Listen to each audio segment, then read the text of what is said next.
एक ना थोड़े सवाल है, अगर थोड़ा जिहा तवज्जो करो तो एडा औखा काम कोई नहीं। सवाल ये है भाई, एक शायर है, तुसें शायर का नाम मैं दसना है जिंदी शायरी की किताब भी काई नहीं छपी। थोड़ा जिहा होर आसान थानू कर देना।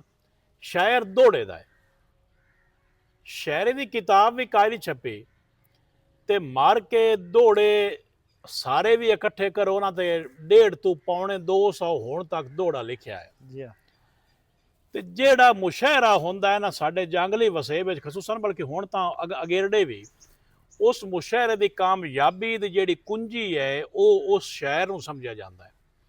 ਤੇ ਦੋੜੇ ਜਿਹੜੇ ਉਸ ਲਿਖੇ ਨੇ ਇਤਨੇ ਉਹ ਆਮ ਹਨ ਕਿ ਮੇਰਾ ਖਿਆਲ ਹੈ ਜਿਹੜਾ ਉਸ ਲਿਖਿਆ ਹੈ ਉਹ ਲੋਕਾਂ ਨੂੰ ਜ਼ਬਾਨੀ ਯਾਦ ਵੀ ਹੈ ਤੇ ਸੋਸ਼ਲ ਮੀਡੀਆ ਤੇ ਵੀ ਔਰ ਵੈਸੇ ਵੀ ਬਹੁਤ ਪਾਪੂਲਰ ਬੰਦਾ ਹੈ ਉਹ। ਇਹ ਤੁਸੀਂ ਮੈਨੂੰ ਨਾਂ ਦੱਸਣਾ ਹੈ कि एडे थोड़े शेर लिख के किताब भी काई नहीं छपी तो एडी कारी केड़ा शायर गति वधा है। ये तुसी मैनू कमेंटां दे दस हो गए तो मैं थोड़े जवाब दे इंतजार रासी।